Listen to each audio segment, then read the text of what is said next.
Nathalie Loiseau. Bonjour. Députée européenne Horizon, membre du groupe Renew au Parlement européen. Vous êtes spécialiste des questions de sécurité et de défense. Vous venez de publier Aux armes européens, un livre dans lequel vous plaidez pour un réarmement sérieux de l'Union européenne. On aura l'occasion d'en reparler.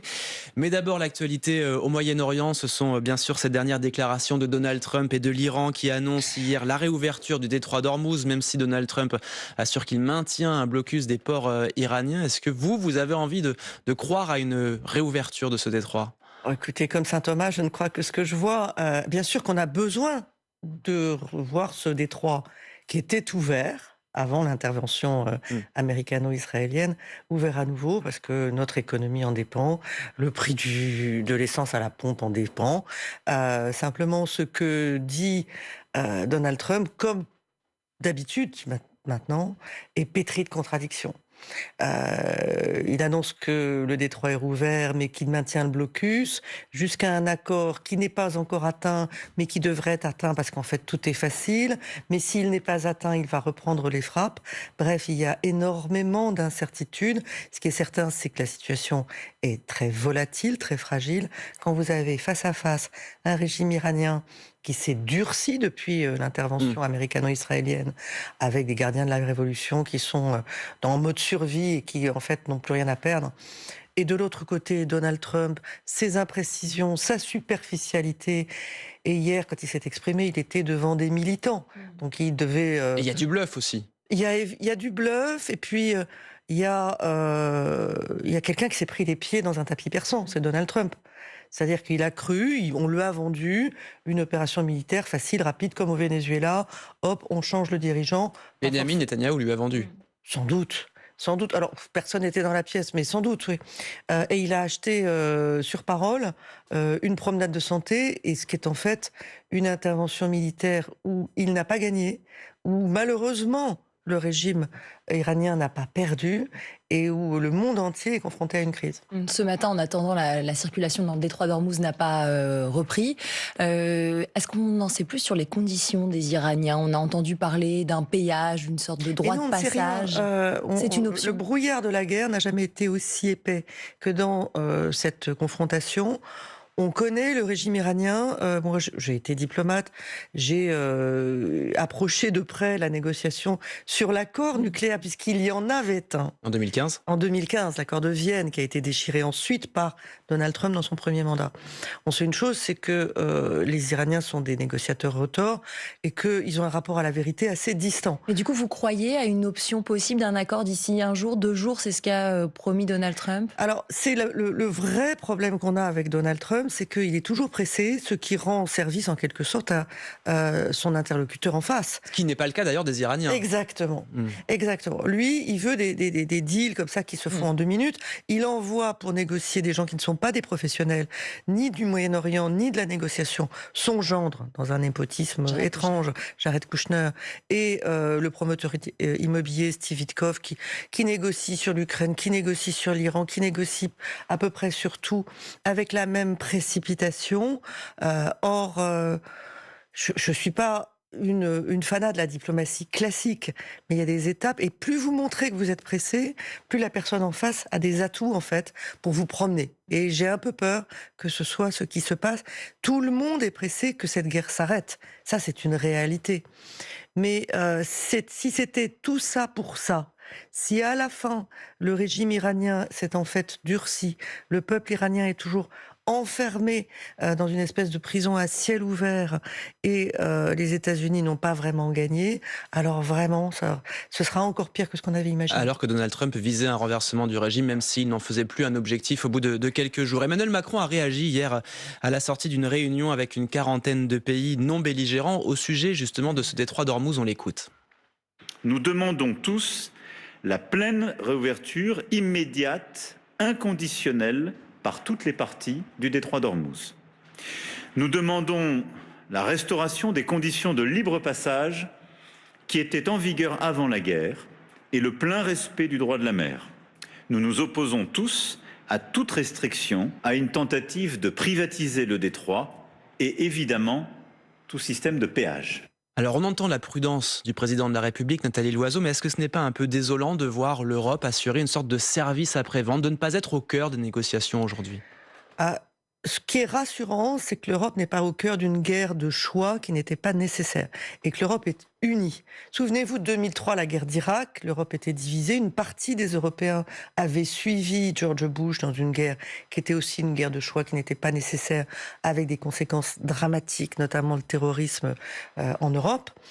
Cette fois-ci, pas un Européen n'a été tenté de dire j'y vais avec Donald Trump. Les Européens sont unis, mais pardonnez-moi, ils sont aussi impuissants. Quel rôle peut-on avoir aujourd'hui dans cette sécurisation à venir d'un détroit d'Ormuz? Mais précisément, ils travaillent à quelque chose d'utile, parce que quand bien même demain, Donald Trump et les dirigeants iraniens nous diraient c'est bon, les navires peuvent passer. Vous croyez vraiment que les compagnies d'assurance diraient on a confiance? Vous croyez vraiment que les équipages des navires diraient on est prêt à y aller? Donc nous, on va servir de négociateur dans le deuxième temps, quand ça sera plus précis, plus technique, et que Donald Trump se sera lassé de... Pour sécuriser véritablement et sur la durée le passage de navires qui sinon ne s'engageront pas dans le détroit d'Ormuz. Et c'est donc absolument nécessaire. Mais je dirais heureusement qu'aucun Européen n'est plus tenté, pour faire plaisir à Donald Trump, de le suivre dans des aventures folles. Alors lui en est furieux, il exprime sa frustration. Il n'a même d'ailleurs pas essayé de construire une coalition. Et il dit d'ailleurs qu'il n'a pas besoin de nous, qu'il n'a pas besoin de l'OTAN non plus. Mais d'ailleurs, il n'a jamais rien demandé à l'OTAN. Donc il fait à l'OTAN des reproches, alors qu'il n'a rien demandé à l'OTAN, que l'OTAN n'a rien à faire dans le détroit d'Ormuz, n'a rien à faire dans une opération offensive américaine qui n'est pas une opération défensive. Oui, il reproche à l'OTAN d'être un tigre de papier, de n'avoir pas répondu au début de cette guerre. Ce qui est sûr, c'est qu'il affaiblit l'OTAN. Systématiquement, j'allais dire méthodiquement, même si le terme ne va pas bien avec Donald Trump, en tout cas systématiquement. Donc il faut repenser l'OTAN, peut-être centrer plus autour des Européens et moins autour des Américains. Il faut s'organiser. L'autonomie stratégique des Européens est indispensable, pas seulement de ceux qui sont dans l'Union européenne, mais il faut y ajouter les Britanniques, les Norvégiens, et c'est toute l'idée de mon livre, de dire le monde est beaucoup plus dangereux, c'est sûr. La menace russe va durer, qu'il y ait ou qu'il n'y ait pas un cessez-le-feu en Ukraine. Et pour le moment, ça n'en prend pas le chemin. On va en parler. Donald Trump n'est pas un allié fiable.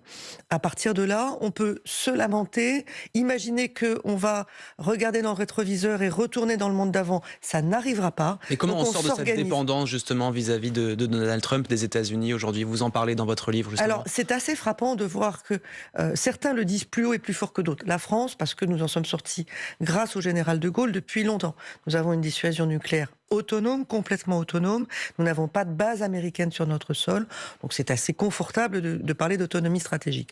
Pour des pays qui ne sont pas dans notre situation, c'est plus compliqué. Ça n'est pas parce qu'ils ne le disent pas haut et fort, qu'ils ne sont pas eux-mêmes en train de travailler avec nous tous sur une vraie défense européenne. Ça peut être un pilier européen de l'OTAN qui tient la route et qui est capable d'avancer même si les États-Unis ne sont pas à bord. Et ça peut être une défense purement européenne. C'est en cours. Simplement, l'alerte que moi je lance, c'est que ça ne va pas assez vite, qu'on ne se donne pas assez les moyens et qu'on n'en a pas assez parlé dans le débat public. C'est pour ça que j'ai écrit ce livre. C'est un livre grand public, c'est pas un livre d'experts, parce que je sens les Français qui se posent des questions et qui s'inquiètent à juste titre. On leur doit des réponses. C'est un livre optimiste qui dit que nous pouvons parfaitement dissuader une guerre sur le sol européen, mais que pour ça, il faut s'en donner les moyens. Et si on veut consacrer des moyens à la défense, il faut en parler dans le débat public. On va en parler de l'Europe et de l'Ukraine, évidemment, mais avant cela, sur le Moyen-Orient toujours, il y a la question du Liban, avec ce cessez-le-feu qui, pour le moment, tient. Donald Trump, là aussi, a multiplié les déclarations C'est même la première fois qu'il fait pression vis-à-vis de son allié israélien, en disant il doit être respecté, ce cessez-le-feu.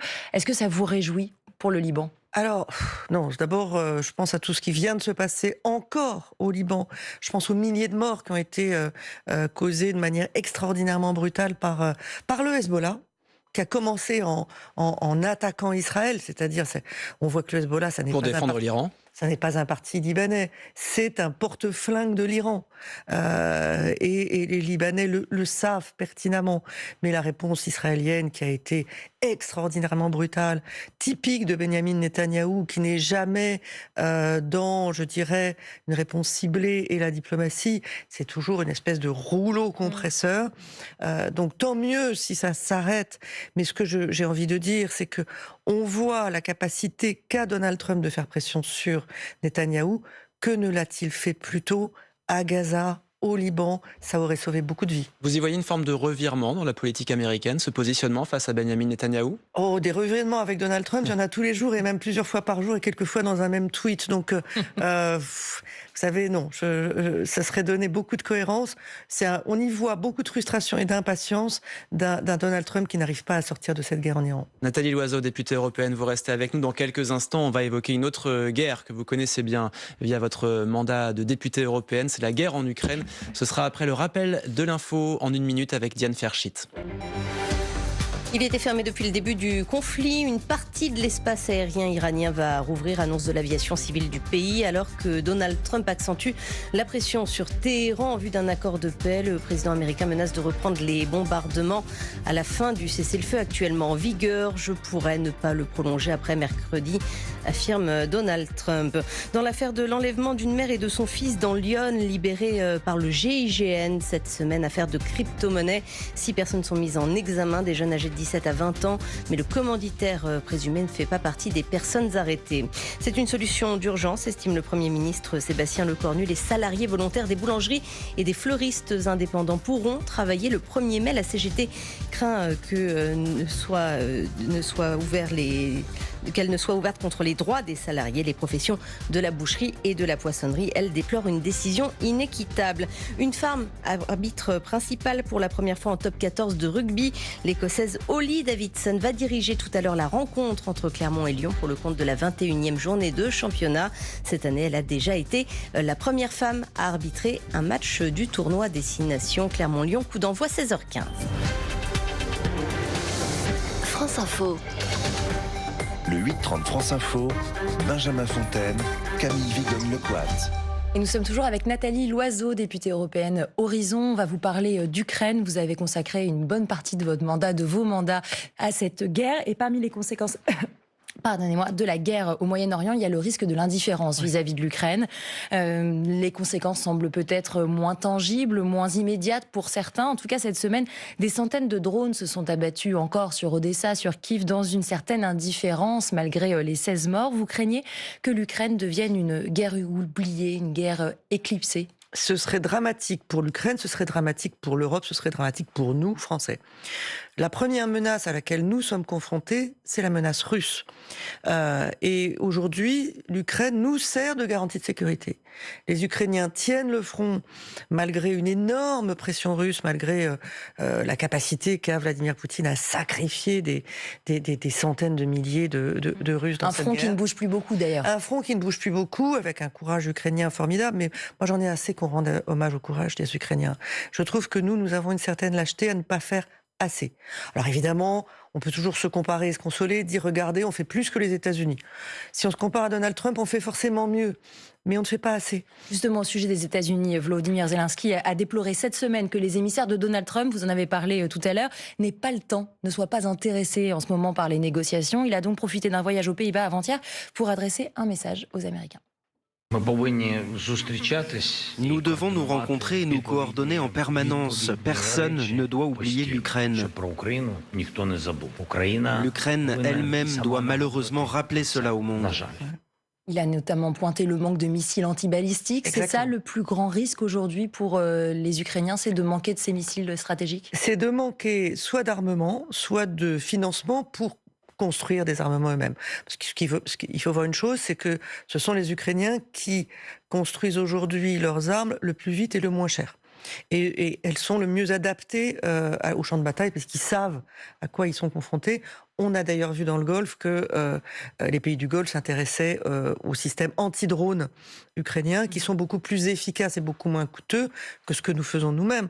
Je suis très heureuse qu'on protège les pays du Golfe, mais quand je vois qu'on utilise des missiles Mika qui coûtent un demi-million d'euros face à des drones Shahed russes qui coûtent peut-être 30 000 $, je suis effondré. Vous écrivez dans votre livre, Nathalie Loiseau, le monde aime les vainqueurs et se range derrière eux. Nous pouvons être du côté des vainqueurs sans nous battre si nous aidons de manière décisive l'Ukraine à l'emporter. Justement, qu'est-ce qui peut être décisif désormais? Y aller carrément dans l'aide à l'Ukraine et ne pas à chaque fois... On y est déjà beaucoup allé, non? Mais non. Pas assez. Mais non. Et notamment nous, Français, pas beaucoup. Par tête d'habitant, beaucoup moins que les autres Européens. Ça me fend le cœur de le dire. Le premier pays européen dans l'aide à l'Ukraine par habitant, c'est le Danemark. Cette année 2026, la France a budgété 120 millions d'euros pour l'Ukraine. On a les moyens de le faire, Est-ce que plus vous savez combien a budgété l'Allemagne ? 12 milliards. Nous sommes nulle part.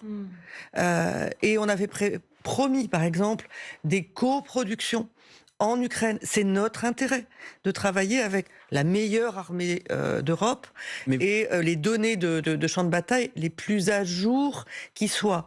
Et ben finalement, il n'y a pratiquement personne en Ukraine. Mais vous dites on peut être des vainqueurs sans nous battre. Comment faire sans se battre? Parce que le gel des avoirs, on voit bien que ça n'a pas suffi. Les sanctions sur le gaz, ça n'a pas suffi. L'envoi d'armes, d'avions non plus. Comment faire sans se battre? On s'est toujours arrêté au milieu du gué. On utilise les intérêts des avoirs russes gelés. On n'utilise pas les avoirs russes eux-mêmes. Alors, si vous écoutez M. Bardella, il va vous dire c'est normal, ce serait du vol. La législation n'est pas très claire sur le sujet. Elle est très claire. Si vous faites un prêt à l'Ukraine, l'Ukraine aura droit à des dommages de guerre, simplement, ça sera décidé par un tribunal dans 10 ans. Est-ce que l'Ukraine peut attendre 10 ans? Est-ce que nous pouvons prendre le risque? Vous n'êtes pas d'accord, y compris avec nos voisins, les voisins européens. Je pense par exemple à la Belgique qui s'oppose à l'utilisation c'était Viktor Orban. Vous avez évoqué la Russie. On entend beaucoup que la guerre au Moyen-Orient profite à la Russie, exportateur notamment de gaz. En quoi ça la renforce et est-ce que ça lui donne une puissance qui peut changer la nature du conflit? Le prix du pétrole a monté, tant mieux pour la Russie. Et je relève qu'il y a 3 jours, le secrétaire au Trésor américain avait dit « Nous allons cesser l'autorisation pour des compagnies pétrolières russes d'exporter, autorisation qu'ils avaient donnée à cause du Moyen-Orient. » Donc c'est vraiment la politique de gribouille. Je casse quelque chose quelque part, j'essaie de le réparer différemment. Cette nuit, sans un bruit, sans publicité, sans discours de Donald Trump, finalement, les États-Unis ont prolongé l'autorisation pour la Russie d'exporter du pétrole. On a vraiment toutes les preuves sous les yeux que Donald Trump veut se débarrasser de la guerre en Ukraine qui le dérange. Ce qu'il veut, c'est faire du business avec la Russie. Et tout ce qu'il dit, tout ce qu'il fait, y compris quand il affaiblit l'OTAN, rend service à Vladimir Poutine. Vous avez évoqué Viktor Orban il y a quelques instants, Nathalie Loiseau. Le week-end dernier, on a vu la défaite du Hongrois. Ça change quoi pour nous, la victoire de Peter Magyar? Ça change quelque chose pour les Européens en général, puisque c'était un cheval de Troie de la Russie. Viktor Orban, il mettait son veto régulièrement à des décisions que prenaient 26 des 27 Européens. Et il suffisait qu'il y en ait un, et c'était lui, pour qu'on n'aille pas de l'avant. En même temps, le nouveau Premier ministre, pardonnez-moi, a dit qu'il allait refuser de livrer des armes à Kiev et qu'il s'approvisionnerait toujours en hydrocarbures russes. On n'est pas non plus sur un changement total. La réalité est un peu plus nuancée que ça. C'est-à-dire qu'il a dit qu'il ne mettrait pas son veto auprès de 90 milliards d'euros des Européens à l'Ukraine. Ça change beaucoup. Ça change énormément. Ça change tout, j'allais dire. Et sur le pétrole, il a dit qu'il n'était pas en capacité de se passer du pétrole russe aujourd'hui, mais qu'il allait diversifier ses approvisionnements. Là où Viktor Orban voulait organiser sa dépendance exclusive vis-à-vis de la Russie, même quand on lui proposait des solutions alternatives, aujourd'hui, Peter Magyar dit on va diversifier, simplement on n'est pas dans la situation où on peut couper le cordon. C'est vrai pour le pétrole, c'est vrai aussi sur le nucléaire, où la Hongrie dépend exclusivement de la Russie. On voit ce que c'est que les amis de M. Bardella. Pour être un aide aux Européens. On voit ce que c'est que les amis de M. Bardella. Ce sont des gens qui ont organisé la dépendance vis-à-vis de la Russie. Ce que ça va changer pour nous aussi, c'est que le laboratoire d'idées de Viktor Orban, le MCC, qui était financé d'une manière qu'on n'a pas très bien compris et qui refinançait des partis d'extrême droite européens. Peter Magyar a dit qu'il allait regarder ce qui se passait. Merci beaucoup, Nathalie Loiseau, députée européenne, membre du groupe Renew. Je rappelle le titre de votre livre, Aux armes européens, aux éditions de l'Observatoire. Merci Camille. En attendant, demain, on vous lit sur le site internet du Nouvel Obs et dans le magazine, évidemment. Interview à retrouver en intégralité sur notre page YouTube.